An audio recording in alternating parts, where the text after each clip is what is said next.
Great. Welcome, everyone. We'll get started here in just a moment. Letting a few more people in. So just want to say thank you for joining us for Tenbound's Leadership in a Remote World Conference. Just a couple of quick announcements. When this session is finished, we encourage you to go back over to the arena and check out the booths that are there. There's a lot of conversations happening, so we encourage you to go visit over there. And please do keep your mics muted during the event, but we would like you to use the Q&A box in the Conversations tab so you can ask questions directly. And so I would like to introduce Roni Green from Rightbound and Desmond Tsai from Exonius for their conversation, Machine versus Human, Face Off. Thank you. Hi, everyone. I'm Roni from Rightbound, and we also have Desmond Tsai with us. And we're here to talk about AI and machine learning versus human SDRs and ask the question whether AI is smarter than you.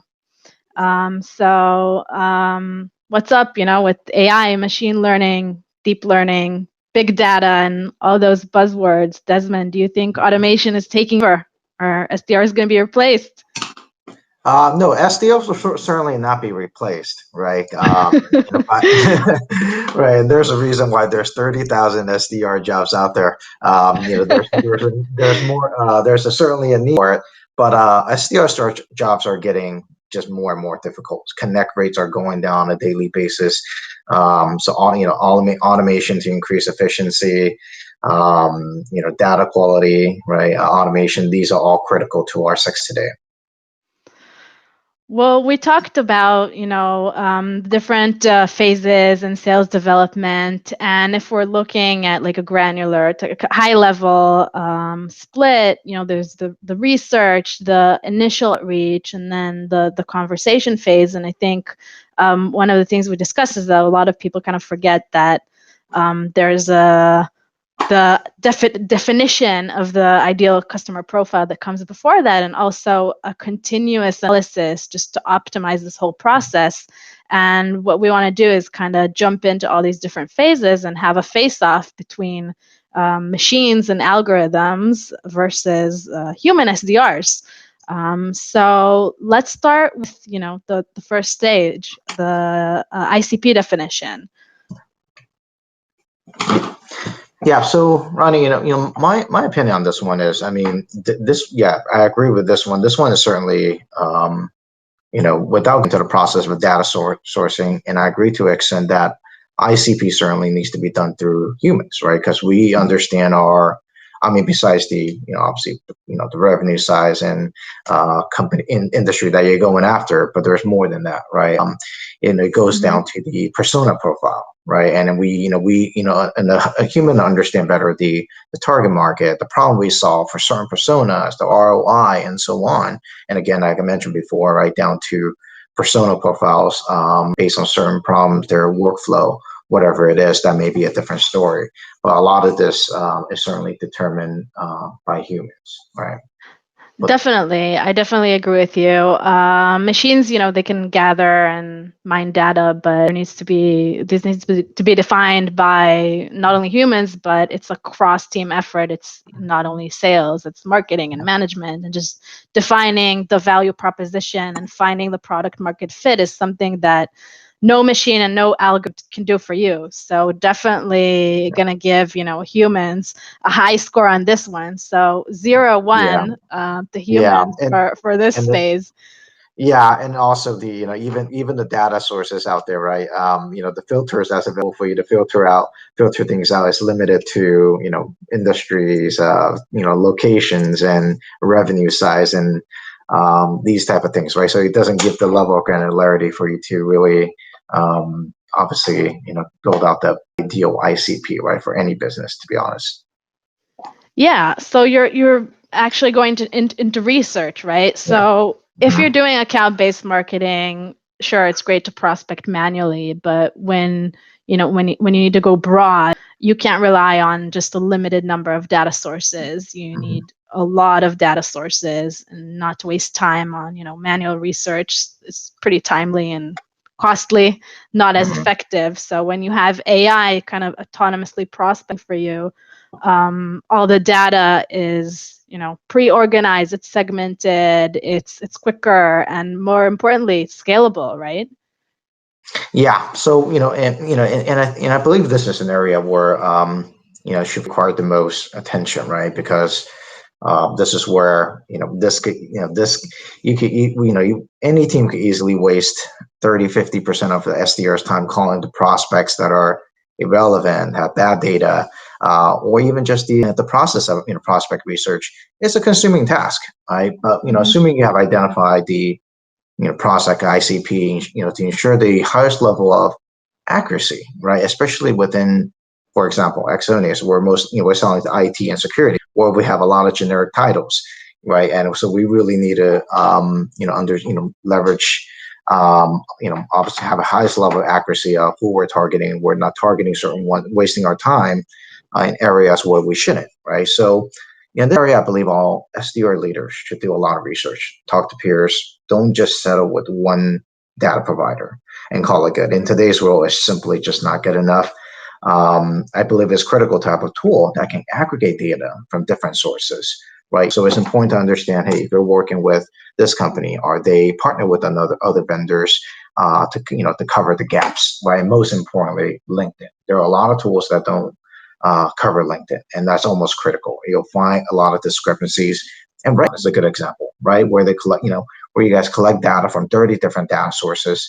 So, so a lot of times, either you have different data sources, for different purposes, one for mass data pool, one for data enrichment. But if you have a tool like Raybound where you say, hey, if they're scraping 30 data sources out there, you can pretty much trust that, hey, if it's out there, I'm going to get it, right? And, it can integrate with their, Salesloft, your CRM. And that's a different, that will go into kind of the next segment of data segmentation, right? But at least data coming in, you have the best data, you have you have everything you need.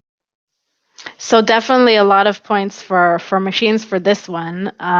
Definitely agree with everything you said. And I think that, adding the enrichment layers on top of the research is crucial. As you mentioned, different data sources have different strong suits. And, there's account level and the prospect level. You want to know what the company structure is, what the tech stack they're using, on the persona level, what their interests in, their personal behavior, of course, accurate contact details. I think this is one of the first things we were talking about.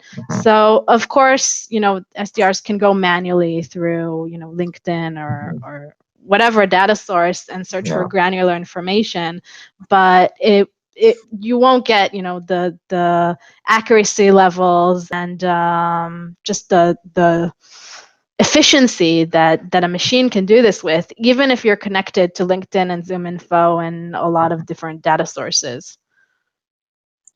Yeah, absolutely. I think, in data enrichment, and again, right, I think it goes back to tool, right? Its ability to integrate with your CRMs, and be able to active append, right? And as they go into the CRM, Salesloft, Salesforce, whatever it is, however that's set up, it's identifying those things, active appending that data, and I know this is a different segment, but its ability to obviously, segment the data as well, right? And that may be a process may not be on to do this tool, but through, as the data goes in, build that process, and, segment not just by revenue, territory, industry, but down to the, so a lot of times, and this kind of goes back a little bit to the research part and data enrichment is, a lot of the data tools out there don't have this data available. It goes, you can do some filters, find the data that you need,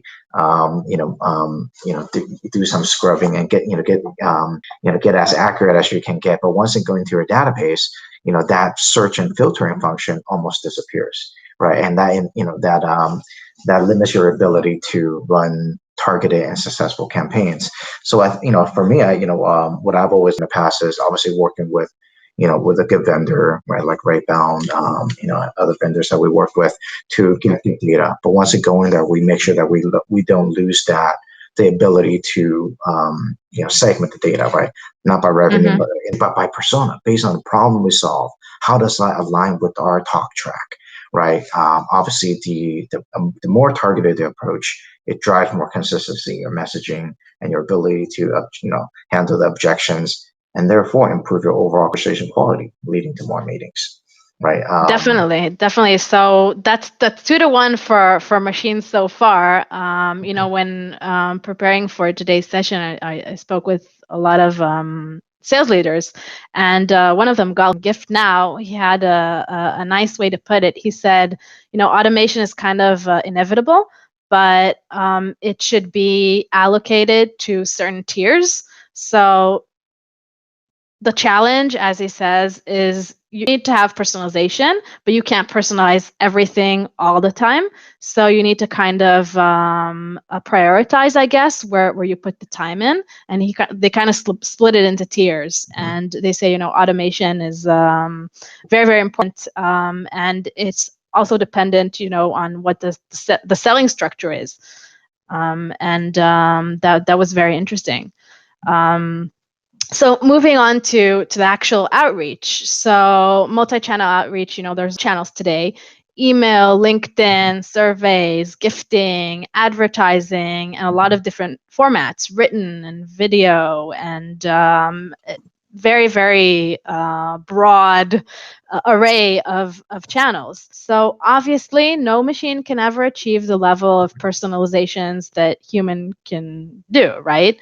And when you have automation, you have all these automation errors. Like, I assume everybody in the audience at least once got an email saying first name. So that happens. But having said that, when you have a machine, an engine doing outreach for you, at least the initial outreach to your target audience, you can achieve a really large volume. So increasing top of the funnel, and kind of, you mentioned, Desmond, segmentation, how important that is, right? To have different messaging for different personas. And it's not only that, it's just automatically prioritizing, the length of the cadence, the padding between steps, the pace. Do you want to share a bit about what you guys do with this? Yeah, absolutely. And I think, even with the, multi-channel outreach, and you mentioned here, right, there's, automation or, automation error, a lot of times when we want to do this, and like I said, in volume is, again, starts with the good data quality, a good vendor, and good data segmentation process, right? Because what we have done is, when we put the data in the system, obviously segmenting them, but the way we manage our kind of bucket into groups is not just by the problem we solve in the persona, but even down to which out of those, which have direct and mobile phone number, which ones are just corporate line and email, and the ones with just corporate line and email, thus the corporate line number matches the direct phone number. In that case, we would make the direct phone number blank and go through more enrichment process, because that's something you see very often. And we would run them through, and obviously anything that doesn't, to minimize obviously automation errors, even with the names and so on. And then once we have done that, obviously there are so many great tools out there today, right? Outreach, sales lab to drive more efficiency, automation, prioritization. And again, assuming I've done a great job with data quality and segmentation, right? What we have done is we will obviously, have a targeted group based on certain persona, consistently talk track, but then we will run a email heavy cadence for the ones that are corporate phone number and, with just email, because those are very time consuming, but also considering types, of course, but for the most part, they're email heavy because they're time consuming and you may not even get a hold of someone. So that's not where we want our SDRs to spend their time, and where will we have a lot of mobile phone numbers and direct phone numbers. And this is again why a good data vendor is important, right? Because you can have up to 30-40% of mobile phone numbers, and that's where we focus. We have run a separate cadence, and that's where a lot of our volume is focused on.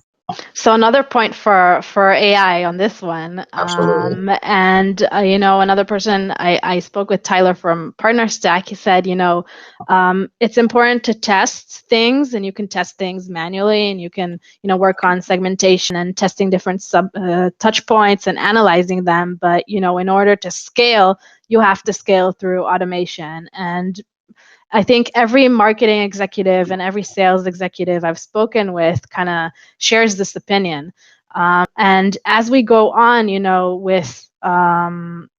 with follow-ups, when you have prospects that are somewhat engaged, for example, they opened a few emails, or maybe they read a case study for 60 seconds, or they clicked on a link to a blog post in one of the emails. So it's crucial to have, timely follow-ups. When you run multiple sequences, you can't have a person kind of allocating each prospect to cadences manually. And for follow-ups, I think, in my opinion, timing is also super crucial. So, for example, if someone filled in a survey on Saturday, and there is no SDR to kind of follow up on that, but when you have a machine running your cadence automatically, 1 hour after they fill in the survey, they can get an email saying, thanks for filling in the survey. Here's a nice gift card as a thank you for your time. I have some follow-up questions. Can we speak tomorrow? So no matter the time zone, or if people are on vacation, or, timely follow-ups, I think you had some really nice stats about this one when we were speaking earlier, right? Yeah, I do, right? And I think this is, and again, right, I think I want to point out that I think this is highly dependent on, from organization to organization, the obviously the campaign they may be running. So the messaging, right? I think the message, not having a generic messaging, just, oh, hey, thank you for downloading this, or whatever it is. Put a lot of time and effort into these responses. I think is critical. But yes, correct. Timing is important as well. So. At one of our previous companies, we obviously, and guys, right, A/B testings, your templates, whatever's important. But nonetheless, we identified that, when we, for the inbound, someone requesting a demo, someone downloaded something, and depending on which content or the action that they have taken, we have different responses, different actions that we want them to take. But nonetheless, we found that, if we respond within 24 hours, we would have 100% increase in response rate and meeting conversion rate. And if we respond under an hour, that would go up by another 50%, right? And this is so it's quite significant. But again, right, if it's a generic messaging, thank you for downloading this, let me know if you have any questions, then you may not get the kind of response. So, put some time and effort into personalizing it, but also have a meaningful response relevant to the action they have taken. That's what's going to drive the conversion. But what we have done later on is, we made the response, made a goal to respond within 5 minutes. So, 5 minutes. Wow. Yeah. That's amazing. So another point to the machine here on this one, and another nice point of view that I got was from Kyle from Printfection. He said, it actually depends on the deal size. So timing is everything, and he was talking about the velocity that you need to generate pipeline, and just the fact that the larger the deals are and the longer the life cycle, you can allow yourself to work more manually and to be more custom and more personalized. But when you're targeting maybe smaller companies and smaller deals with a quick growth stage type of deal types, definitely this is very important to automate this follow-up process. So after that, when you actually have someone that's willing to speak with you, I think this is where, bots and machines can never hold a real conversation, like never. If you get a human to engage, you have to have a human on the other side. There is no replacement for, your voice, your tone, a real two-way mutual interaction.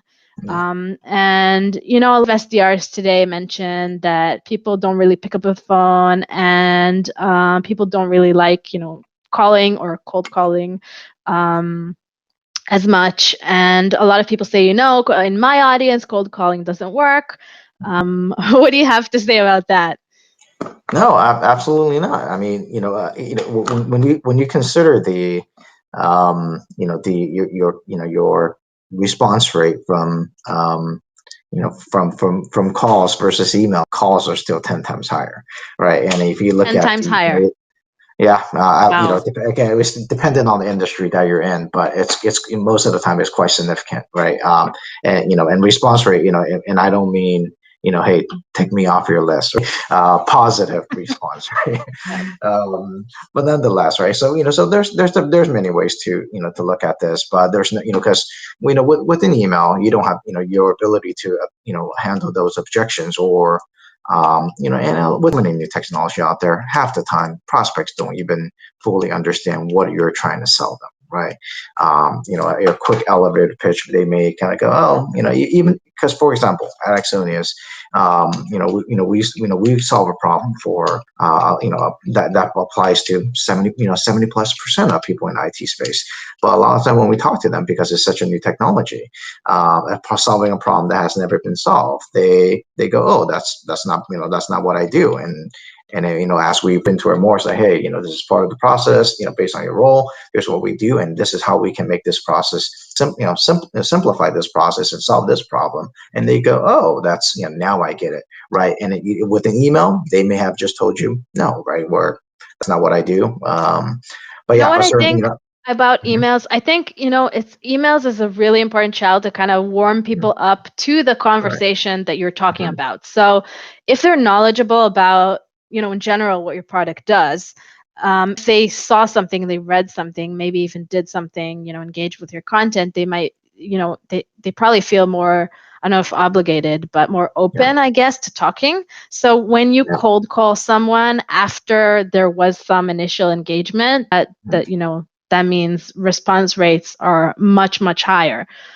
So I think like the only thing I can say about machines being, better and smarter than humans on this part of the process is just that they're always available and everything is documented. All the jokes about call logging and poor documentation.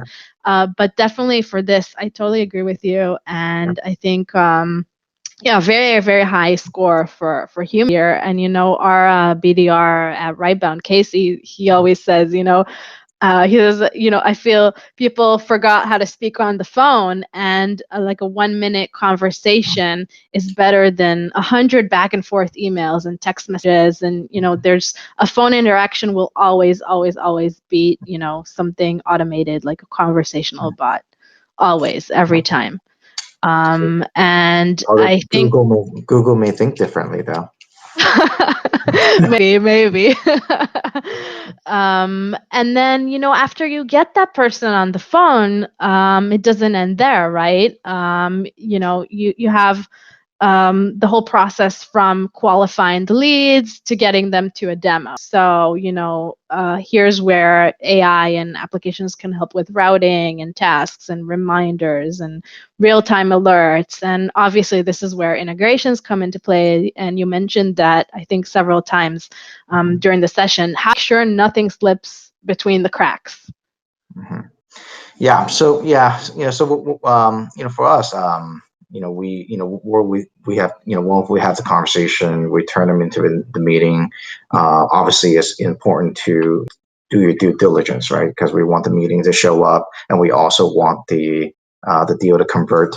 So, what we have done is we automate this process of, routing, make sure he's routing to the, minimize the manual work that our SDRs have to do, just to make sure it's routing to the right places, is have the right correct Zoom meeting link, right? So so there's a lot of things you can automate here, and minimize any filling out, manually sending the invite and all these things. So we automate that process, and also the follow-up process, right? So we make sure that we have it, once we collect mark as a success on self-love or outreach, right? Automatically sends this this prospect profile to another 3-step follow-up cadence where we confirm the meeting.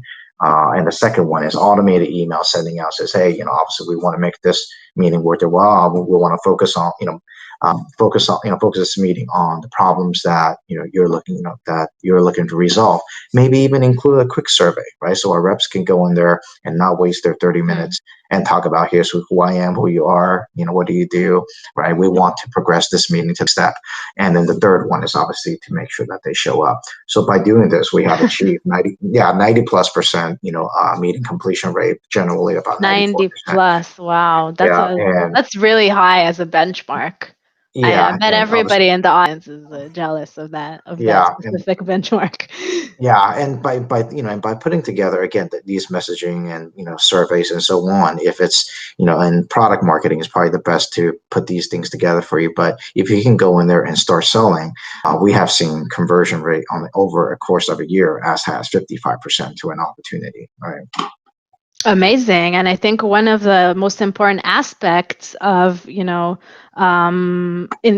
bettering those statistics and those success rates is to have a continuous analysis and a continuous optimization of the whole process. So, AI can help with ABCD testing and instead, having a person look at data and then kind of make changes to either the playbook or the targeting where it's pretty manual. When you have a software that does that with an automated algorithm, you can just sit by and things are optimized as you go along, so you can achieve a process where things are getting better and better, where the machine and the algorithm learns the behavior of your prospects and your workflow and what works, and then it's kind of auto optimized, I guess. But nonetheless, there needs to be a human teaching the machine, right? Machines are not born smart. So people are the ones making the decisions, making the conclusions, deriving the conclusions, and analyzing the data that, analytics and data that AI gives to you, and teaching the machine how to get better and how to optimize the process. Yeah, absolutely. There's so many great tools out there. One of the biggest, obviously, benefit nowadays with all these new tools is their reporting capability, right? Really showing us things that we have never seen before, or even as simple as, and a lot of people overlook these things, even the SDRs, right? So a lot of times I often see people running very long cadences, and especially with inbound leads. But trust the data, right? If you see that your connect rate and open rate significantly drops, after step 5, step 6, and that's pretty normal. It's okay, right? It's okay to end it at make this an 8-step rather than a 21-step, because you're going to recycle these people again. It's better to not, and assuming a long cadence also means you likely exhaust your content, right? But when you look at analytics, it used to be analytics, and then it was now we have actionable analytics where you can do something based on the data. But now it's like a whole new level. It's the algorithm, the app actually does what needs to be done autonomously, and you can kind of sit back and watch it happen. And Lior from Site, she was saying, you need to use data to drive strategy. You need to analyze everything and look at the data and look, at the sales funnel, and look at all the forecasts and see everything. There's transparency when looking into analytics, and I think, as you mentioned, it's important for SDRs and not only for the sales to look at the analytics and the dashboards and kind of use the data and make things happen according to the data. And I think that with all the things we discussed, is AI smarter than you? I don't know. There are things where an algorithm can do better. There are things where there is no replacement for the human touch. And, I kind of went and did an average of our scoring. And AI got a 60% average and humans got a 53. So if we were at an MBA, both sides would fail. So I guess, neither would do on its own. And probably, the best conclusion to this discussion, teamwork makes the dream work. You can't have only machines. You can't have only SDRs. You have to have, a real person utilizing AI, and that would probably, get you the best results. That was our conclusion. Yeah, Roni, I think that's that's a good benchmark, right, for for everyone to take away, right? If you're not, at least 50, 60+% automated in your day-to-day process, right, where the SDRs can focus just on selling, right? No data research, everything is automated, everything is just a click away. Then it's something to work towards too, right? It's certainly doable, right, in today's world. Definitely. And we would love to invite everyone here to kind of share your thoughts and connect with us over LinkedIn. We'll be sharing this session and the recording. And if anyone wants to stick around and chat here on AirMeet, that's amazing. So thanks, everyone. Thank you, Desmond, for your valuable insight and input. And we're here to connect after the conference and throughout. Great. Thank you so much, Roni and Desmond. What a great session. Thanks Renee. Thanks to everyone for being here. Yeah. And just a reminder for our folks, you can head over to the arena and carry on conversations there. All right. Thanks again, everybody. Thank you.